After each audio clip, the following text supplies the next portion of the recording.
I drag my aching body up the ladder to the F divided by V Northwind, my legs protesting each rung after 14 hours hauling nets. The Sitka harbor is quiet tonight, just the familiar creaking of wooden hulls against moorings and the distant bark of a sea lion. My shoulders burn as I roll them back, salt crusted at my hairline. Just need to log today's haul, then crash for 6 hours before tomorrow's early tide. I push open the cabin door, hand freezing on the weathered frame. Rachel hunches over my laptop, spine curving toward the screen with a focus she never bothers to give my actual work. Her slender fingers tap frantically at the keyboard, and beside her my fishing journal splayed open, pages carefully turned to reveal coordinates penciled in my cramped handwriting. "What are you doing?" The question scrapes out of my throat. Rachel jumps, her hand flying to her throat. "Kate, I didn't expect you back so soon." She doesn't close the laptop, doesn't even try to hide what she's doing. A flash drive sticks out from the USB port like a neon accusation. Those are my private logs. I take a step forward, noticing the stack of journal pages already photographed, placed in a neat pile. "It's for my marine biology thesis." Rachel shrugs, tucking a strand of clean hair behind her ear. "The department needs data on sustainable fishing grounds to complete our study." The casual way she says it, like she's asking to borrow a sweater, sends heat crawling up my neck. My hands curl into fists at my sides. Those locations took me years to find. My voice remains level, though something wild pounds behind my ribs. Years of trial and error, marking underwater ridges, tracking seasonal migrations that nobody else bothered to document. Rachel's eyes narrow slightly. "It's family knowledge, Kate. You didn't invent fishing." The memory hits like a slap. Last week's dinner, Mom passing the potatoes, barely glancing up when I mentioned Rachel's research team had damaged one of my depth sounders. "Your sister is doing important scientific work," Dad had said, cutting me off. "Equipment can be replaced." Mom's smile had been tight. "Rachel will make the Howard name mean something in academia." As if my work keeping this boat running, paying their mortgage, funding Rachel's education meant nothing. I step forward, spine straightening.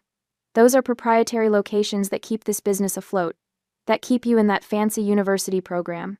Rachel stands, matching my height but not my breadth. "You're being ridiculous. The university needs access to local fishing data, and our family has the most comprehensive records in Southeast Alaska. So you steal them? Without asking?" "I shouldn't have to ask." Rachel's voice rises, righteous indignation flushing her cheeks. "We're family." The harbor lights cast shadows across her face, suddenly making her look like Mom, the same entitled tilt of the chin, the same certainty she deserves whatever she reaches for. Before I can respond, footsteps sound on the deck. Mom and Dad appear in the doorway, their expressions shifting from smiles to concern when they register the tension crackling between us. "What's going on?" Dad's voice booms in the small cabin. Rachel turns to them immediately. "Kate's trying to block my research. She's acting like her fishing spots are trade secrets or something." Mom's hand finds Rachel's shoulder. "Honey, what do you need?" Not asking me what happened, not asking why I might be upset, just instantly circling the wagons around Rachel. "She's copying my logs without permission." My voice sounds strange to my own ears. "That flash drive contains every productive fishing location I've mapped for the past 5 years. Dad's face hardens. "Kate, don't be selfish. This is for Rachel's future." The word selfish lands like a hook in my gut. How many times have I heard it? When I asked for new navigation equipment instead of funding Rachel's summer program. When I suggested Rachel could work deck shifts to learn the business. When I dared suggest my future mattered too. "Get off my boat." The words come out quiet but firm. "Now you're just being dramatic." Mom says, sighing, "I'll help you down." I move toward the door, shoulders rigid. "All of you." They leave reluctantly, Rachel clutching the flash drive, my parents muttering about ungrateful daughters. I stand at the rail, watching them walk down the dock, then return to the cabin. Alone, I slide open the hidden compartment beneath my bunk. Inside rests the folder of ownership papers I signed 18 months ago, buying out my parents' shares of the Northwind with a second mortgage I haven't told them about. Soon they'll learn what I've been planning in silence all this time, and they'll wish they'd been more careful about who they betrayed. I smooth my only dress shirt as I pull into my parents' driveway, steeling myself for our weekly ritual. The familiar Cape Cod with its weathered gray shingles looms ahead, smoke curling from the chimney against the Sitka sunset. 3 days since I ordered Rachel off my boat, and not a single apologetic call. Grandpa Howard sits on the front porch rocking gently, his gnarled fisherman's hands resting on worn denim. His eyes catch mine with an intensity that makes me pause. Mike and Thomas stay behind. Kate, he nods, voice low. You might want this tonight. He presses something into my palm, a folded note. Read it before you go inside. I unfold the paper in my truck. His shaky handwriting delivers a gut punch. They've been showing the north wind to people without telling you. Check your bag twice before you leave tonight. The fishing journal I'd stashed in my canvas bag suddenly weighs 1,000 pounds. I tuck Grandpa's note inside it, next to the folder of ownership papers I've brought as insurance. When I push through the front door, voices from the dining room freeze me in place. The conversion shouldn't take more than 6 weeks, says a man's voice I don't recognize. And the permits transfer seamlessly? That's Dad, using his businessman tone. Once the sale finalizes, yes, the Northwind's fishing rights would convert to research permits under university jurisdiction. The stranger again. My feet carry me forward before my brain catches up. 5 faces turn toward me: Mom, Dad, Rachel, and 2 men in pressed khakis who reek of academia. Kate. Mom's voice pitches too high. You're early. The table is set with the good china, the plates reserved for Christmas and mortgage payoffs. A bottle of champagne chills in the center. Am I interrupting something? My voice sounds distant in my ears. Dad stands, gesturing to the taller of the strangers. This is Dr. Patterson from Coastal Marine Institute, and his colleague, Dr. Winters. Dr. Patterson extends his hand. Pleasure to meet the captain I've heard so much about. I don't take it. Instead, I look directly at my father. Why are you discussing permits for my boat? Mom laughs nervously. Don't be dramatic, Kate. Sit down and have some wine. We have wonderful news. I remain standing as Rachel beams from her seat. I got accepted to the PhD program. Full funding and everything. Congratulations, I manage, eyes scanning the papers scattered across the tablecloth deck plans of the Northwind, with sections highlighted and relabeled. What's all this? Dad clears his throat. We've found a buyer for the Northwind. The university wants to convert it to a research vessel for their climate study program. He says it casually, like announcing a change in dinner plans rather than the dismantling of my life. And my fishing permits? The words scrape against my throat. Would transfer with the sale, Doctor. Patterson explains, leaning forward. We'd maintain them under university control for occasional commercial catches to supplement research funding. I see. I remain standing, my knuckles white against the back of the empty chair. And when were you planning to tell me? Mom waves dismissively. We're telling you now, honey. It's a wonderful opportunity. Rachel will have first priority on research expeditions. Through the front window, I spot my deckhands, Mike and Tomas, leaning against their trucks in the street right where I asked them to wait after Grandpa's cryptic call this morning. We've already shown the boat twice, Dad continues. Dr. Patterson thinks we can close by month's end. Rachel reaches for the champagne. They're going to rename it the Howard Research Vessel. Across the table, Grandpa catches my eye, giving the barest nod toward my bag. Before you continue, I say, voice steadier than I feel, I have something to share. The room falls silent as I reach into my canvas bag, fingers finding the leather folder I've carried for months, waiting for exactly this moment. I place it on the table, turning it to face my father. What's this? Dad frowns. Ownership papers for the Northwind. I slowly open the folder, revealing the title with Howard C. LLC prominently displayed.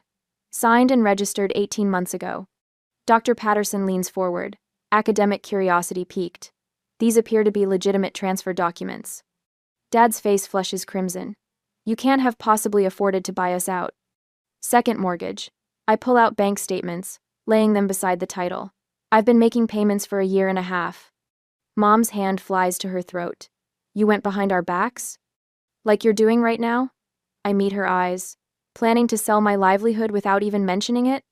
This is different, Rachel protests. This is for science, for my career. My career pays for this house. The words taste bitter but necessary. My career funded your undergraduate degree, Rachel. On a boat you're now trying to sell from under me. Dr. Patterson examines the documents with growing discomfort. These transfer papers appear completely legal. Mr. Howard, you signed over your ownership shares on, he squints at the date, February 12th of last year. Dad's face crumples with disbelief. I never signed these. You did. I pull out another paper. The same day you asked for $15,000 for roof repairs. Remember signing for that loan? I will be no. Recognition flickers in his eyes, followed by fury. You tricked us. No, I say quietly. I protected myself. There's a difference. Grandpa suppresses what might be a smile behind his weathered hand. This is a family boat, Mom insists, voice rising. Your grandfather built that business for all of us, not just you. And I've kept it running for all of us. I rest my hands flat on the table, but apparently that wasn't enough, so now it's just mine. The champagne sits forgotten as Rachel's academic dreams collapse in real time. Doctor. Patterson awkwardly gathers his papers, murmuring something about family matters and contacting university council. Through the window, I see Mike and Tomas straighten, watching the house like sentinels. They've been waiting for my signal, just as I've been waiting for this moment when my family finally sees me not as the daughter they can use, but as the captain who owns the tide. Morning fog rolls across Sitka Harbor as I secure the last line to the cleat. 3 weeks since I revealed the ownership papers, and the war has only intensified. I wipe salt spray from my face, squinting at the figure marching down the dock toward me. Dad's jaw works back and forth before he even reaches speaking distance. His boots thunder on the wooden planks like drum beats announcing battle. This isn't over, Catherine. He thrusts a manila envelope at me. My attorney says we have grounds to contest. You deliberately deceived your own family. I take the envelope without opening it. I paid fair market value. To the penny. You went behind our backs while living under our roof. Your roof? I feel heat rising in my neck. The second mortgage on the Northwind paid for that roof. For Rachel's college. For Mom's knee surgery. Dad's face reddens. We're family. Everything was supposed to be shared. Funny how sharing only works one way. I tuck the envelope into my jacket. I'll have my attorney review this. He jabs a finger at the Northwind. Your mother is calling everyone we know. Nobody in Sitka will buy your catch once they understand what you've done. The threat settles like a weight. My phone buzzes the 5th call from Mom's sister this morning. The smear campaign is already working. Go home, Dad. I turn back to my preparations, refusing to let him see how his words land. As his footsteps fade, I pull out my phone, clicking to the messages from Rachel's sobbing voicemails claiming her career is finished without access to the Northwind. As if her entire academic future hinges on stealing my life's work. 3 hours later, I sit across from Maggie Sorensen in her Juneau law office, the harbor visible through rain-streaked windows. She slides the contested documents back into her leather portfolio. Your purchase is ironclad. She taps her pen against the desk. Your parents signed these transfer documents voluntarily, with notarization. The fact they didn't realize you were the buyer behind Howard C. LLC is irrelevant. Relief loosens the knot in my chest. They're saying I manipulated them. Kate, you paid 20% above market value. Maggie's eyes narrow. If anything, they took advantage of you. Kate. I glance at my watch. I need to get back. We're heading out at dawn. One more thing. She slides a folder toward me.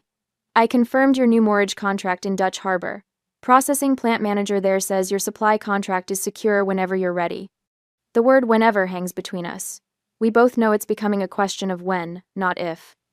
Back at the harbor, the familiar smell of salt and diesel usually centers me, but today the sight of Grandpa's truck in the parking lot quickens my steps. He sits on a piling, a wooden box beside him, watching gulls circle overhead. There's the captain. His weathered face creases into a smile as I approach. Not feeling much like one today, I settle beside him. Dad came by with legal threats. Grandpa snorts. James always thought a loud voice made him right. He pats the wooden box. Brought you something. Inside lies a stack of yellowed fishing logs, handwritten entries dating back 50 years. Coordinates, catches, weather observations, a lifetime of knowledge. Your grandmother used to say I loved these waters more than her. Grandpa's voice softens. She wasn't wrong, but she understood. It's in our blood. He taps the logs. I was saving these for whoever proved worthy. I knew from the time you were 10 and insisted on baiting your own hooks, it was you. You're the true captain among them. My throat tightens. They don't see it that way. I fought my own brothers for the right to run our father's boat. He points toward the water. Those fights never end. They just change form.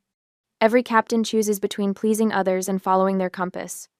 From his pocket, he draws out a brass compass, the glass face scratched from decades of use. This guided me through 50 years of storms. He places it in my palm, closing my fingers around it. Navigate your own course, Katie girl. The metal warms against my skin as I nod, unable to speak. The confrontation comes Thursday morning, just as we're loading for a 3-day run. I spot them from the wheelhouse. Dad, Mom, Rachel, and 4 research assistants carrying equipment cases. My deckhands notice too. Mike steps onto the dock, arms crossed. Jaden and Thomas flank him without a word. The 3 form a human barrier between my family and the Northwind. We have a schedule to keep, Mike says, voice steady. Mom steps forward. This is a family matter. Step aside. We work for Captain Howard. Jaden doesn't budge, and she's on a tide. Rachel pushes past her assistants. Kate, you're destroying years of research. The university needs these waters. The university can fill out permit applications like everyone else. I call from the deck, the brass compass heavy in my pocket. Dad's face darkens as he turns to the research team. Load the equipment, she won't stop you. As the assistants move forward, I raise my hand. Step on my vessel without permission, and I'll have you arrested for trespassing. The harbor master appears, clipboard in hand. Is there a problem here? Dad wheels toward him. My daughter is blocking university research. We're filing an emergency injunction. Against the registered owner of the vessel? The harbor master checks his clipboard. Howard C. LLC has all permits in order. If you're not crew, you need to clear the loading area. Rachel's assistants exchange glances, slowly backing away. Mom's eyes fill with tears as she clutches Dad's arm. I feel a moment of wavering, then remember Grandpa's words about choosing my course. That night, I gather my crew in the galley. Steam rises from coffee mugs as I spread charts across the table. Dutch Harbor, the Bering Sea. New grounds, far from Sitka's watchful eyes. These contracts offer each of you 15% of the catch instead of 10. I slide the papers forward. I understand if this is too much family drama for anyone. Mike scans the document, then looks up. When do we leave? Dawn. I trace our course on the map with my finger, without looking back. Thomas raises his mug. To the Northwind. As they clink cups, I feel something unfamiliar rising in my chest. Not anger, not hurt, but liberation. Tomorrow, the horizon will open before us, and for the first time, I'll be truly at the helm of my own life.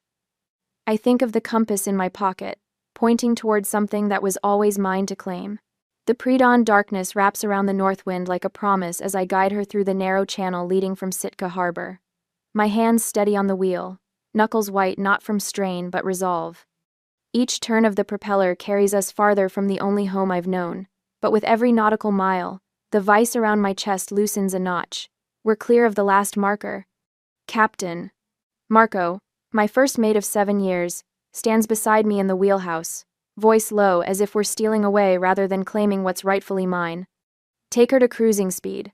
I nod, allowing myself to look back at the fading lights of Sitka. The town sleeps, unaware that the Northwind won't return to her usual slip. I didn't expect the sight to sting so much. The satellite phone on the console buzzes for the 3rd time in 20 minutes. Dad again. I let it ring until silence returns. They're gonna keep calling. Marco raises an eyebrow, the lines around his eyes deepening. Let them. I pull the throttle forward, feeling the deck rumble beneath my feet as the Northwind responds. The first genuine smile in weeks spreads across my face. We've got new grounds to find. The phone buzzes again before I finish speaking, this time with a text message alert. Coast Guard has been notified of vessel theft. Return immediately or face charges. The anger I've tamped down flares hot in my belly. I grab the phone, thumbs flying across the screen. Vessel documentation filed with Maritime Administration shows Howard C. LLC as sole owner. Try again, Dad. I forward the title documents to the harbor master and 3 other captains in the fleet. Insurance against whatever story my father's spinning on shore. Marco whistles low. Your dad playing the stolen boat card? Harsh. Not as harsh as trying to sell my livelihood out from under me. I tuck the phone away, focusing instead on the chart plotter, where I've marked our course to the Bering Sea grounds. New territory for the Northwind, but I've spent months gathering intelligence from other captains, studying current patterns, mapping underwater ridges where king crab gather. By mid-morning, calls shift to Rachel's number. I finally answer after the 7th attempt. "Kate, please." Her voice catches with familiar practiced vulnerability. "My entire research program depends on access to those waters. Just one more trip, my professor. Should find another boat." I cut her off, watching a pair of humpbacks surface off our starboard side. Or better yet, apply for proper research grants instead of stealing proprietary data. "It's not stealing when it's family knowledge," Rachel protests, the entitled whine in her tone making my jaw clench. "Family knowledge bought with my mortgage, my fuel, my labor." I take a deep breath. "The Northwind is no longer available for Howard family use. Good luck with your thesis."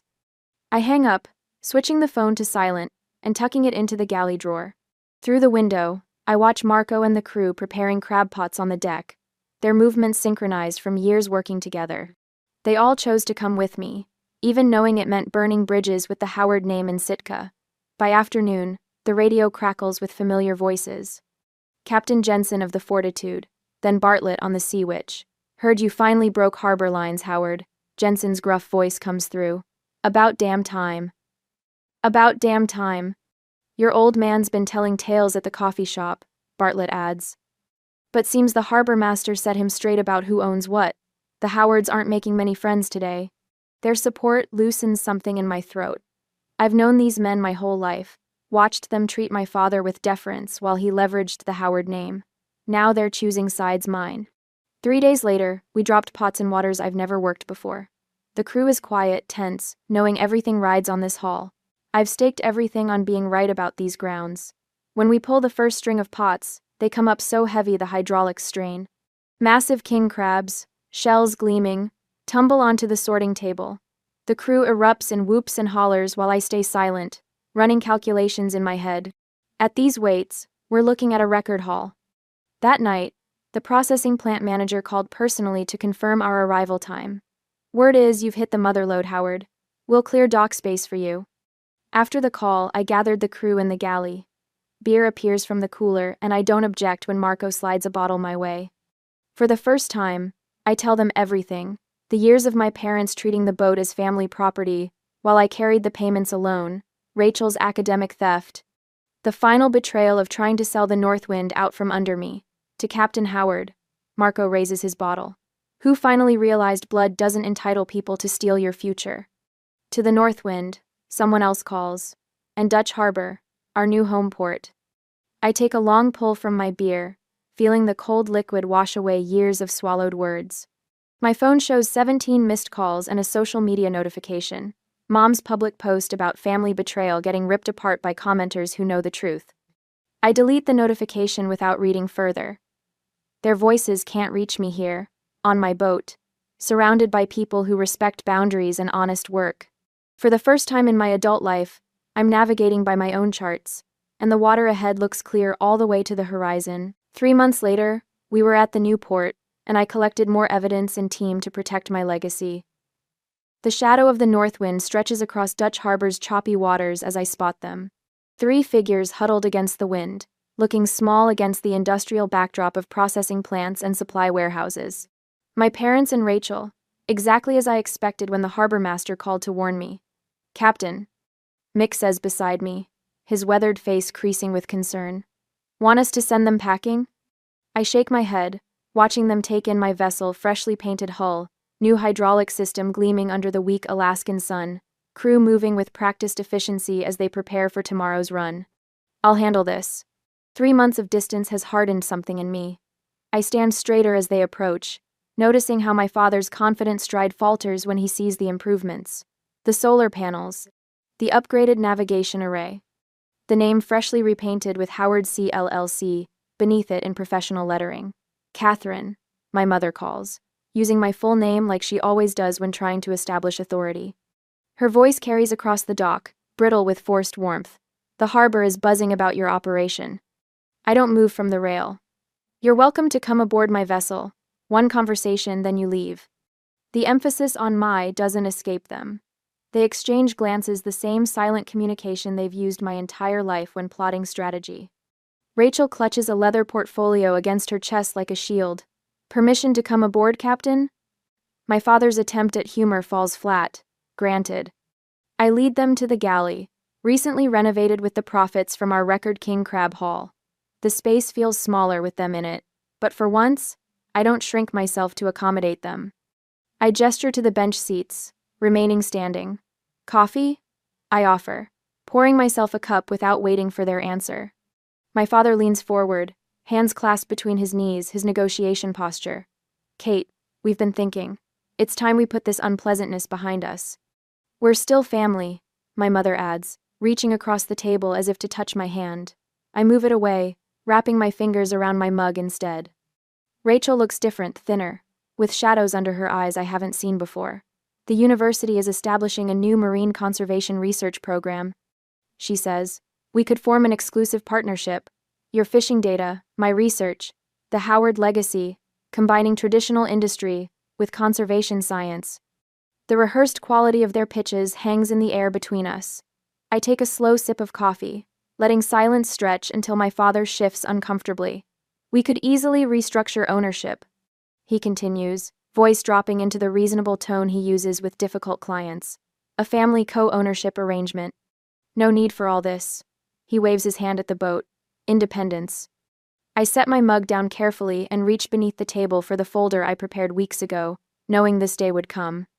Before you continue, I say, laying it flat between us, let's establish what family has meant up until now.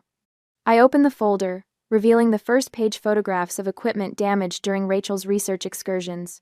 Date stamped, with repair invoices attached. 6 depth sounders at $3,200 each.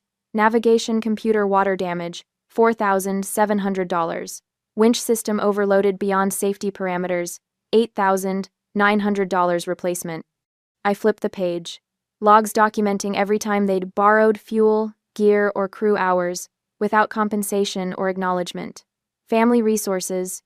I say, tapping the column of figures totaling over $120,000.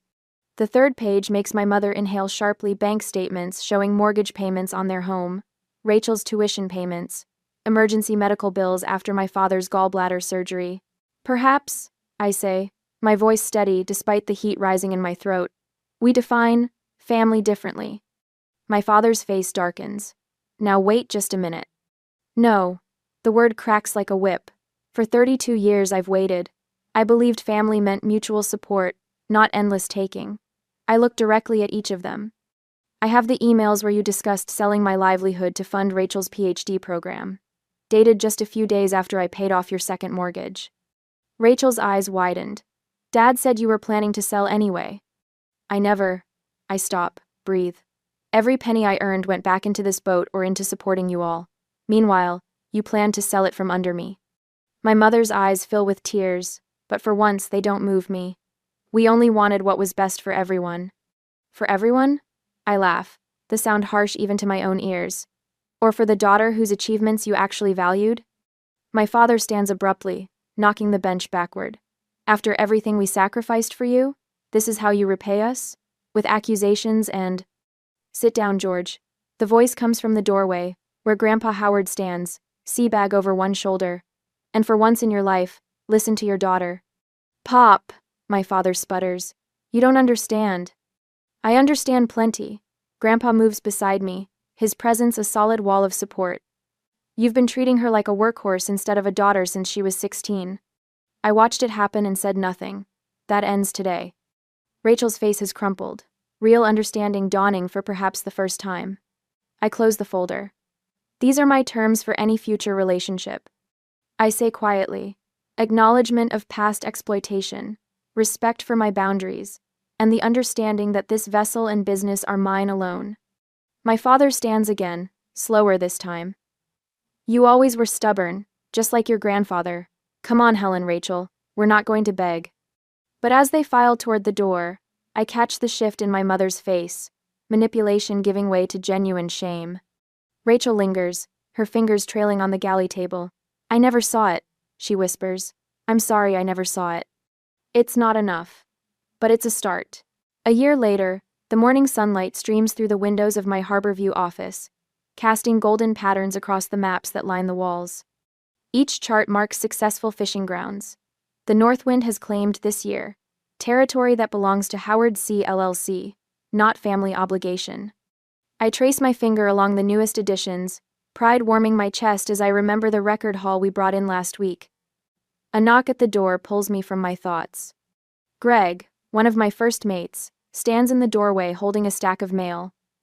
Supply contract renewals came through, he says, dropping the envelopes on my desk.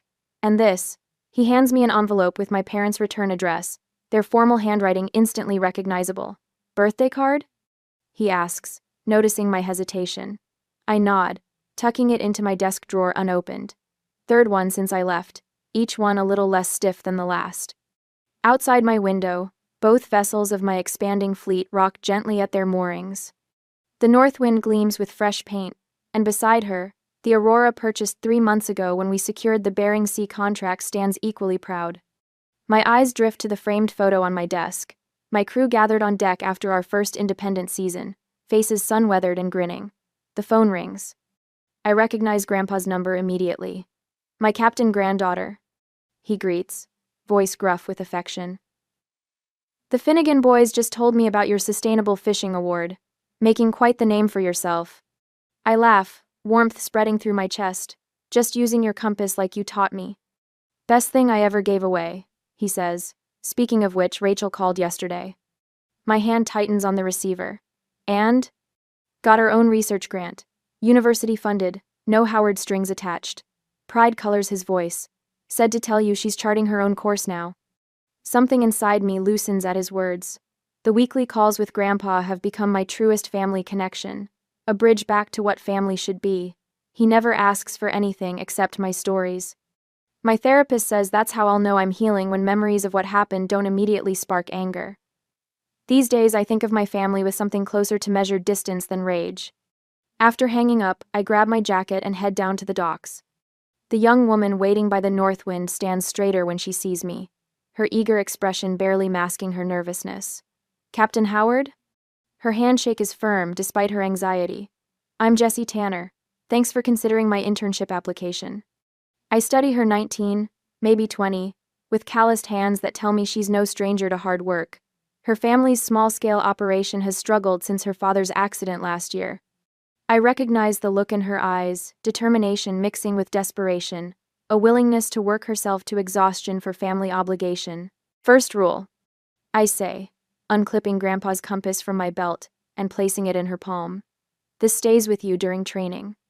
Not because you'll get lost, but because it reminds you to navigate by your own stars. Confusion crosses her face.